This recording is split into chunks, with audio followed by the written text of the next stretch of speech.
Hi, welcome back. My name is Ray Morris. I'm with an organization called Dads for Special Kids. We support dads that have children with special health care needs to encourage them to be the dads that their children need, but also that the dads can grow into becoming the man that they were designed to be and try to keep the marriage and the family together.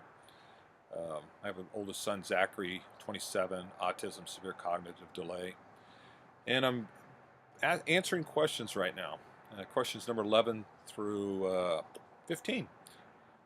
I get a lot of questions from students, master students working on in education and specializing in special ed, teachers, or on autism, things like that.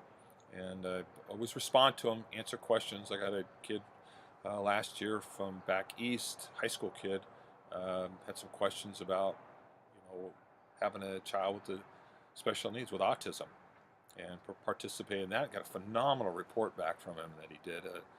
You can find that on our website, www.d4sk.org, which was great. So this time I thought I'd do the questions and answer them in video form instead of just doing written word.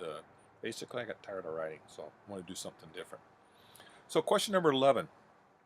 Who lives at home with your child? Who is your child's primary caregiver? Well, it's been Kelly and I. We've been married coming up on 30 years, and we were primary caregivers. We've always been that. We've accepted that we're the right parents for Zach. He's the right child for us, and that through raising him and having him as he's ours, we're the right parents for him. Our lives are going to be enriched because of that, and it has been. There's been some rough moments, bad times, but they've been good overall. I mean, I wouldn't trade it for anything. I wouldn't trade my marriage because what we've been through together has enriched it and given it substance and depth. So that's how it's been. We have Tyler. Tyler was born 18 months after Zachary. Tyler's 25, and we've always kept the philosophy that mom and dad are responsible for Zachary, not Tyler. We never, said, Tyler, keep an eye on your brother or any of that, or made it his responsibility. It's ours. When Tyler got older, he wanted to make some money. We says, well, you want to babysit, you want to watch Zach. So we started, going to the store, going to a movie, going to like that. And Tyler got paid to watch Zach. That was his job. And we really emphasized that this is a job. You're being paid, so you need to do these things. Not when mom and dad are there. So we really distinguish that. And actually, if you go to Dad's or D4SK YouTube channel, there's some videos on there that Tyler has done about being a sibling and what it's like growing up having a brother with autism and a disability. Phenomenal, good stuff. And basically, when he started doing those, I cried. It brought tears to me to hear him reflect on what it was like in a positive way. Nothing real bad. So, well, now that Zachary's 27, we're just begun the process of transitioning him to an adult developmental home with some people that Zachary loves being with. They're part of his day program. And so we're starting that transition of him living with them.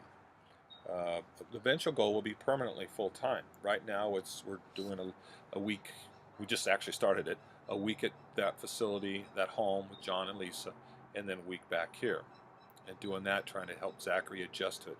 Because we do not want to end up in a situation where something happens to Kelly and I and Zachary's left hanging. We got to take the responsibility of coming up with a plan and being prepared for it. I will honestly say it is tougher on us in this process than it is on Zachary, because we're the parents. We feel it's our responsibility, but that responsibility needs to grow in taking the responsibility of having something prepared for. So that's it. Question number 12: how do you feel who provided the greatest support for you while you were navigating the assessment process? Pretty much nobody. They say, this personal experience, DD caseworkers are supposed to help you navigate it? No. Uh, the, at DDD, it's a revolving door. We had 19 different caseworkers over the first 22 years with Zachary. So the caseworkers are trying to learn the system, and then they're supposed to guide us, the parents. Pretty much ended up towards the end, we knew more than the caseworkers did. And so really nobody. And that's one of the things I really want to have is, and I want Dads for Special Kids to be a part of. When a dad finds out he has a child with special needs, we're there to walk with them throughout life because it doesn't go away. You have a child with autism that's young, age 3 to 5, things you're going to deal with there. Now you get into the school system, things you're going to be dealing with. When your child hits adolescence, puberty, whole different group of things going through there. Child hits 15, 16, now you're dealing with, my child's not driving a car. My child's never going to go on a date. All the way through. Graduation, high school. Is my child able to graduate with a diploma, or do they get a certificate of completion when they hit age 22? Now you're dealing with those kind of things. Now, moving to an adult day program. What's available? How does that work? How does that operate? What's it like? So there needs to be somebody that will watch through all the stages of life with these parents. And we're not doing a very good job of that. We got a lot of great organizations out there doing good specific things, but nothing helps navigate the system. So I think of all the questions, that's one of the biggest ones. You know, it's greatest support for you while you navigate the assessment process. You tell a parent your child has autism. Okay, my child has autism. The parent doesn't have any reference to understand what it is and what it's like to have a child with autism, to deal with those emotions, those feelings, to deal with the screaming, the behavioral side of it. The parent is thinking, I'm going to be a parent of a child, typical child, not autism. And until you've been there and dealt with it, you have very little concept. Like you're becoming a teacher, special ed. It's going to take 5-7 years to really get a good grasp and have experienced all the diversity of experiences that you can, so you can draw upon them to help somebody else back. That's the biggest thing, is having that experience, that work-related, real-world time experience. That's what my wife and I have, Kelly and I. 30 years of marriage experience to draw upon.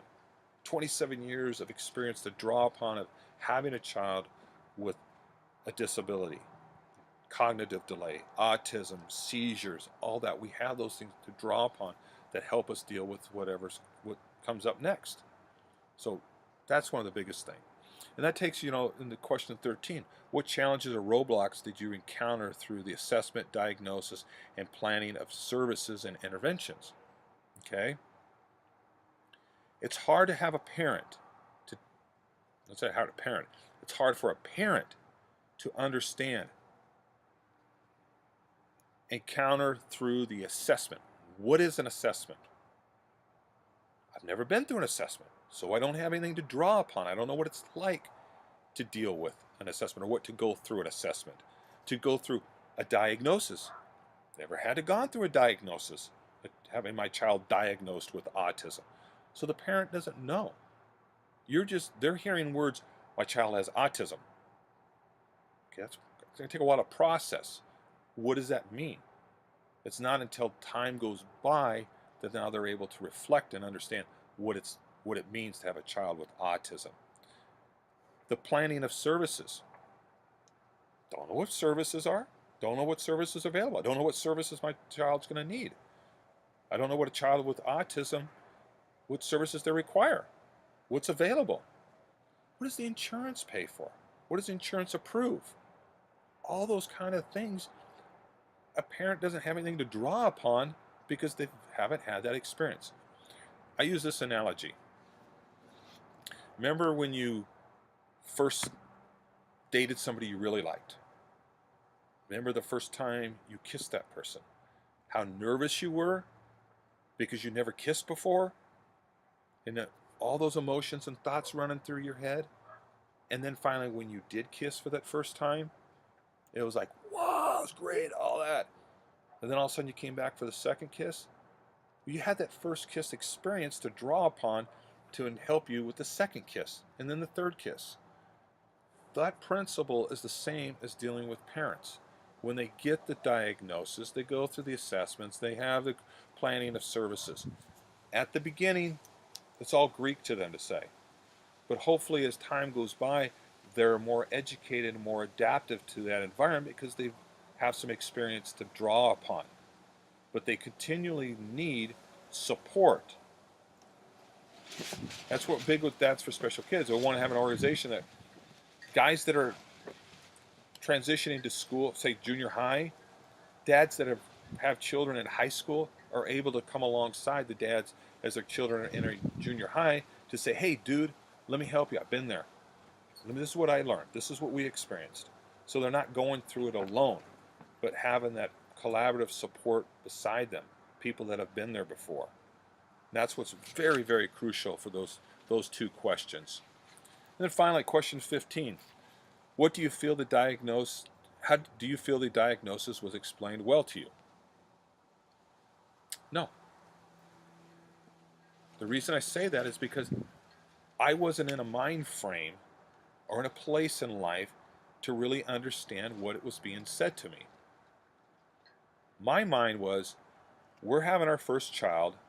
All of a sudden my wife's having complications. My child's not being born properly, so they do emergency C-section.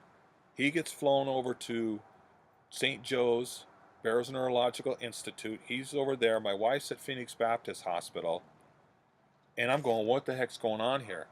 Thought I was just going to have a son, a child. And then day or so later, my wife and I are sitting at Barrows Neurological at a table with doctors, and they're going, your child has hemimegalencephaly. We're going, what's that? What's that mean? Okay, we're totally caught off guard. We weren't prepared for this. We didn't know what it was going to be like. It wasn't until time goes by. There's an analogy. There's a poem written, and it's called Holland. If you ever get a chance, read it. It does a great job explaining what it's like for a parent to learn that their child has special needs, autism, whatever it may be. The gist of the whole thing is you're planning a vacation, you've been saving for your life for a long, long time to go to Italy. You get on a plane and you're ready to go to Italy. All of a sudden the plane lands, the pilot gets on the intercom and says, welcome to Holland. You weren't prepared for Holland, you're prepared for Italy. That's what it's like for these parents. That's what it's like for us. Okay, so that's the biggest one. And I mean, all these, having somebody there with you the time that can help you navigate the system and walk it is the biggest thing. So thanks again. Next video, part 4, will be questions 16 through 20. Take care and be safe. Bye.